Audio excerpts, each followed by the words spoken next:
नमस्कार दोस्तों, एक बार फिर आप लोगों का स्वागत है study with DK Dilip online YouTube channel पर। आज हम लोग चर्चा करेंगे यशपाल कमेटी को लेकर के, जिसके अध्यक्ष प्रोफेसर यशपाल स्वयं थे। शिक्षा को लेकर के भारत में बहुत सारे प्रयास किए गए, चाहे वह स्वतंत्रता के बाद हों या स्वतंत्रता के पहले हों। ईस्ट इंडिया कंपनी के भारत में आने और वहाँ पर अपना व्यापार करने की शुरुआत से लेकर भारत में अपनी सत्ता को अस्थायी बनाने के लिए प्रत्येक क्षेत्र में ईस्ट इंडिया कंपनी के द्वारा कार्य किए गए, चाहे वह आर्थिक क्षेत्र को लेकर के हो, व्यापारिक क्षेत्र को लेकर के हो। इसी प्रकार उसने शैक्षिक क्षेत्र में या शिक्षा के प्रति भी बहुत सारा ध्यान दिया और ब्रिटिश सरकार ने शिक्षा संबंधी जो भी बातें कहीं या जो भी बातें देखने को मिलती हैं, जो भी उसकी संस्तुतियाँ की गई, उसमें कहीं न कहीं धीरे धीरे शिक्षा को लेकर के एक सुधार की बात देखने को मिलती है। लेकिन इसमें कुछ कमियां भी देखने को मिली, जिनमें हम प्राच्य पाश्चात्य विवाद का भी जिक्र कर सकते हैं। मैकाले की अंग्रेजी शिक्षा नीति के बारे में भी कह सकते हैं, जो रंग रूप में भारतीय लेकिन जो है मन से वह विदेशी बनाना चाह रहा था। इसी प्रकार वुड का घोषणा पत्र आया, हंटर आयोग आया और धीरे धीरे करके स्वतंत्रता प्राप्ति के पश्चात भारत ने एक नए युग में प्रवेश किया, जहां पर निर्धनता को दूर करना, कृषि की व्यवस्था उन्नत बनाना, आधुनिकीकरण, औद्योगिकरण की बात करना, विज्ञान प्रौद्योगिकी का प्रयोग करना और साथ ही साथ शैक्षिक क्षेत्र में भी उन्नति करने की बात की गई। और इसमें यह भी लक्ष्य रखा गया कि 14 वर्ष तक के बच्चों को निःशुल्क अनिवार्य शिक्षा प्रदान की जाए। इसी क्रम में राष्ट्रीय शिक्षा नीति 1968 आया। फिर राष्ट्रीय शिक्षा नीति 1986 का ढांचा बनाया गया और इसके अंतर्गत जातीय भेदभाव, सभी छात्रों की जातियों को बिना किसी भेदभाव के सभी को शिक्षा सर्वसुलभ कराने की बात की गई और एक राष्ट्रीय शिक्षा प्रणाली या एक समान शिक्षा की संरचना की बात की गई। इसी प्रकार राष्ट्रीय शिक्षा नीति 1992 की एक क्रियान्वयन या कार्यान्वयन कार्यक्रम आया 1992 में। इसमें राष्ट्रीय शिक्षा नीति की समीक्षा की गई, उनमें कुछ संशोधन किए गए, उसका अवलोकन किया गया और इसी क्रम में यशपाल समिति ने भी अपनी रिपोर्ट 1992-93 में 92 में प्रस्तुत की और 93 में जो है इसका भारत सरकार के समक्ष कमेटी के माध्यम से प्रस्तुत किया। तो यशपाल समिति जो थी वह हम देख रहे हैं कि मानव संसाधन विकास मंत्रालय के द्वारा 1992 में यहाँ पे मार्च होगा, 1992 में स्कूल छात्रों के या स्कूली छात्रों के शैक्षिक बोझ को कम करने के उपाय बताने के लिए एक राष्ट्रीय सलाहकार समिति का गठन किया गया और इस राष्ट्रीय सलाहकार समिति के अध्यक्ष जो थे वह प्रोफेसर यशपाल थे। इसके अलावा 7 सदस्य और थे इसमें, अर्थात कहने का मतलब ये है कि कुल मिलाकर 8 सदस्यीय यह जो है राष्ट्रीय सलाहकार समिति बनाई गई थी। और कहीं न कहीं इसी राष्ट्रीय सलाहकार समिति ने बाद में सन 2005 में राष्ट्रीय पाठचर्या की रूपरेखा 2005 प्रस्तुत की थी, जो 38 सदस्यीय समितियां के द्वारा जो है बनाया गया था।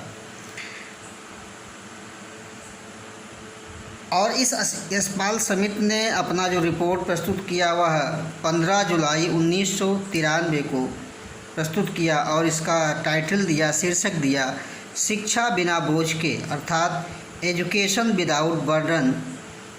शिक्षा बिना बोझ के इसका शीर्षक रखा गया, अर्थात इस यशपाल समिति को शिक्षा बिना बोझ के नाम से भी जानते हैं। और अगर हम इसके मुख्य उद्देश्यों को देखें तो इसमें 2 उद्देश्य मुख्य रूप से मिल रहे हैं, जो इन उद्देश्यों को लेकर के यशपाल समिति को या यशपाल के द्वारा, प्रोफेसर यशपाल के द्वारा जो बातें सुझाई गईं उसकी चर्चा कर लेते हैं। तो सबसे पहला जो उद्देश्य देखने को मिल रहा है वह है कि शिक्षा के सभी स्तरों पर, विशेषकर छोटी कक्षाओं के विद्यार्थियों पर पढ़ाई के दौरान पढ़ने वाले बोझ को कम करने का सुझाव दिया, अर्थात शिक्षा बिना बोझ का इसका शीर्षक ही था। तो इन्होंने कहा कि छोटी कक्षा के विद्यार्थियों, विशेषकर सभी स्तरों की बात किया, लेकिन विशेषकर छोटी कक्षाओं के विद्यार्थियों का जो बस्ते का बोझ है, बस्ते के बोझ के साथ साथ जो किताबों का बोझ है, पाठचर्या का बोझ है, इस बोझ को कम करने की बात की गई। और दूसरा है शिक्षा की गुणवत्ता में सुधार के लिए सुझाव दिया। इसके साथ साथ कहा कि शिक्षा जो हो, जैसे ऐसी शिक्षा दी जाए जो क्वालिटी बेस हो, ना कि क्वांटिटी बेस रखा जाए, अर्थात मात्रात्मक को इन्होंने नकारा और गुणात्मक को बढ़ावा देने की बात कहा कि गुणवत्तापूर्ण शिक्षा प्रदान की जाए ताकि एक अच्छे भविष्य या अच्छे बच्चे, अच्छे नागरिक का निर्माण किया जा सके। तो कुल मिलाकर के हम देख रहे हैं कि इनके मुख्य उद्देश्यों में एजुकेशन विदाउट बर्डन और क्वालिटी बेस्ड एजुकेशन की बात की गई। और इसमें, इस समिति में, राष्ट्रीय सलाहकार समिति में देश के 8 शिक्षाविदों को शामिल किया गया। अगर हम इसकी टैगलाइन देखें, टाइटल देखें कि यशपाल समिति की टाइटल क्या थी, क्या क्या बातें यशपाल समिति को लेकर के कही गई, तो पहला हमने देखा कि शिक्षा बिना बोझ के, लर्निंग विदाउट बर्डन तो था ही। फिर समिति ने कहा कि भारी बस्ता सिर्फ एक बोझ है, अर्थात जो बस्ता है, बैग है, वह एक बोझ है, इस बोझ को कम किया जाना चाहिए, चाहे वह केवल बैग का बोझ हो। बड़े बड़े बैग बच्चों के कंधों पे जो टांगे जाते हैं वह उनको उनके सर्वांगीण विकास में या शारीरिक विकास में एक बाधक हैं, तो इसको कम करने की बात कही गई। और अगला है कि बच्चों के लिए स्कूली बस्ते के बोझ से ज़्यादा बुरा है ना समझ पाने का बोझ। तो इसका मतलब ये हुआ कि स्कूली बैग का बोझ तो है ही है बुरा, लेकिन जो इस असमझ या बोझिल जो पाठ्यक्रम है, इस पाठ्यक्रम को भी कम किया जाए और ऐसा पाठ्यक्रम बनाया जाए जो उनके समझ के दृष्टिकोण से ठीक हो, अर्थात बच्चे के स्तर के अनुसार जो है पाठ्यक्रम को रखा जाए। और अगर हम इसके सुझाव को देखें कि इसने क्या क्या सुझाव दिए, क्या क्या बातें कही यशपाल कमेटी ने, तो सबसे पहले हम देख रहे हैं कि पब्लिक स्कूलों की प्राथमिक कक्षाओं में बच्चों के स्कूल बस्ते का औसत भार 4 किलोग्राम के लगभग हो, अर्थात एक मानक बनाया जाए कि इस मानक के ऊपर बैग का जो वज़न है वह ना रहे। तो पब्लिक स्कूलों की प्राथमिक कक्षाओं में 4 किलो का लगभग जो है बैग होना चाहिए औसतन, तो ये बताया गया। दूसरा है कि पाठ्य पुस्तकों को तैयार करने की व पाठ्यक्रम बनाने की प्रक्रिया विकेंद्रीकृत होनी चाहिए ताकि इन कार्यों में शिक्षकों की सहभागिता में वृद्धि हो। तो कहने का मतलब यह है किसी एजेंसी, किसी ऐसे संस्था को टेंडर के रूप में ना दिया जाए पाठ्यक्रम तैयार करने का या पाठ्यपुस्तकों को बनवाने का, बल्कि यह विकेंद्रीकृत हो, चाहे वह राज्य स्तर की बात हो, चाहे वह जिले स्तर की बात हो, चाहे वह ग्राम स्तर की बात हो, तो विकेंद्रीकरण होना चाहिए पाठ्यपुस्तक तैयार कराने में। ताकि सबकी सहभागिता सुनिश्चित की जा सके और साथ साथ सबकी सहभागिता में शिक्षकों की भी सहभागिता में वृद्धि हो। तो एक ठेके को जो है बढ़ावा नहीं देने की बात की जा रही है। जो ठेके पे किताबें छपवाई जाती हैं, बड़े बड़े दामों में इसको बेचा जाता है, तो ऐसा ना किया जाए, ताकि इसमें सबकी सहभागिता हो, चाहे वह स्थानीय लेवल पे हो या स्टेट लेवल पे हो। तो इन सुझावों में हमने दूसरा सुझाव देखा। अगला है कि प्राथमिक स्तर पर विज्ञान की पुस्तकें ना हों, अर्थात विज्ञान की पुस्तकें या विज्ञान पाठ्यक्रम में जो पुस्तक है उसको हटाने की बात की गई, बल्कि प्रायोगिक कार्य व्यवहार द्वारा उन्हें अनुभव प्रदान किया जाए, बल्कि ऐसे कार्य कराए जाएं जिससे उनका अनुभव विकसित हो, उनका डेवलपमेंट जो अनुभव के आधार पर हो। अगला है गणित को रटाया ना जाए, अर्थात गणित को रटाने की बात नहीं की जा रही है, समझने पर जोर देने की बात की जा रही है, अर्थात रटने के बजाय समझने पर जोर दिया जा रहा है, तर्क को बढ़ाने की बात की जा रही है। अगला है भाषा को जीवन से जोड़कर पढ़ाना, चाहे वह स्थानीय भाषा बोली में हो या मुहावरों के द्वारा हो, अर्थात उनके जो दैनिक जीवन है, जो उनकी दिनचर्या है, उसको जोड़ करके भाषाई ज्ञान कराया जाए। अगला है कि 6वीं से 8वीं तक कक्षा जो है वहाँ पर स्वतंत्रता इतिहास को पढ़ाया जाए, राष्ट्रीय चरित्र को पढ़ाया जाए, राष्ट्रीय जो हमारे नायक हैं, स्वतंत्रता संग्राम सेनानी हैं, उनके बारे में कि देश कैसे आज़ाद हुआ, देश को आज़ाद कराने में किस किस प्रकार की बलिदान को जो है हमारे देश ने सहा है। तो इन सारे इतिहास को 6वीं से लेकर के और 8वीं तक पढ़ाया जाए। अगला है कि पाठ्यक्रम पुस्तकों में किसी वस्तु का अवलोकन प्रत्यक्ष कराया जाए, ना कि उस वस्तु का चित्र दिखाकर, क्योंकि प्रत्यक्ष देखना अनुभव में स्थायित्व बनाता है, स्थायित्व लाता है। तो कहने का मतलब ये है कि किसी भी वस्तु को ऐसे चित्र के रूप में ना दिखा करके बताया जाए, पढ़ाया जाए, बल्कि उस यथास्थान को अगर क्षेत्र भ्रमण के द्वारा अवलोकन कराया जाए तो बच्चों में ज़्यादा अनुभव होगा, ज़्यादा ज्ञान जो है स्थायित्व प्रदान करेगा। इसके अलावा अगर अगले की बात करें तो छात्र, अध्यापकों तथा अभिभावकों के लिए शिक्षा दर्शन नामक एक नियमित दूरदर्शन कार्यक्रम शुरू किया जाए। एक ऐसे कार्यक्रम की शुरुआत करने की बात की जा रही है जो छात्र, अध्यापक और अभिभावक तीनों के लिए कार्य कर रहा है। शिक्षा दर्शन नामक दूरदर्शन कार्यक्रम शुरू किया जाए। अगला है कि बच्चों को रोज़ की दिनचर्या में अपनी प्रकृति या क्षमताओं को दिखाने का अवसर दिया जाए, अर्थात ऐसी दिनचर्या इनकी बनाई जाए, ऐसे अवसर इन्हें प्रदान किए जाएं ताकि बच्चा अपना क्वालिटी, अपनी क्षमता, अपना प्रकृति या अपनी चीज़ों को दिखा सके, बता सके, चाहे वह विद्यालय में हो, घर में हो। इस प्रकार से बच्चों को उनकी प्रकृति के अनुसार सीखने का अवसर मिलेगा। अगला है कि बच्चों को खेलने, साधारण आनंद लेने, सोचने, समझने और विश्व को जानने का अवसर दिया जाए, ना कि इस पर कोई दबाव रखा जाए कि जो है ऐसा ना करो, ऐसा ना करो, बल्कि उन्हें खेलने, मौज करने, सोचने समझने के लिए खुले वातावरण, यानी तनाव मुक्त वातावरण के द्वारा उन्हें सोचने समझने का अवसर प्रदान किया जाए। और अगला है कि पाठ्यक्रम को पूरा करना ही लक्ष्य ना रहे, बल्कि इसका शिक्षा के दार्शनिक और सामाजिक लक्ष्यों से सरोकार भी हो। तो कहने का मतलब ये है कि केवल सिलेबस का कोरम पूरा ना किया जाए कि सिलेबस पूरा हो गया तो कक्षा उनकी पूरी हो गई, बल्कि ऐसा लक्ष्य रखा जाए ताकि उनमें एक दार्शनिक जैसा सोच और एक सामाजिकता भरी भावना या सामाजिक लक्ष्यों को प्राप्त करने में जो है सहयोगी बने। तो पाठ्यक्रम को ऐसा रखना है, ना कि पाठ्यक्रम ऐसा हो कि केवल पूरा करा दिया जाए और पाठ्यक्रम पूरा कराने से ज्ञान जो है ज्ञान नहीं रह जाता, बल्कि ये सूचना के रूप में ही बचा रहता है। तो इस प्रकार हम देख रहे हैं कि पाठ्यक्रम को पूरा कराने का लक्ष्य ना रखा जाए, बल्कि उन्हें उसके लक्ष्यों को, चाहे वह दार्शनिक लक्ष्य हों, सामाजिक लक्ष्य हों या चाहे जिस प्रकार का हो लक्ष्य, उसको जो है उसका कुछ अर्थ हो, उस अर्थ से कोई सरोकार हो, ऐसा जो है यशपाल समिति में सुझाव के रूप में कहा गया। अगला है कि अत्यधिक बड़ी कक्षाओं, भारी पाठ्यक्रम, कठिन पुस्तकों का दबाव ना रखा जाए।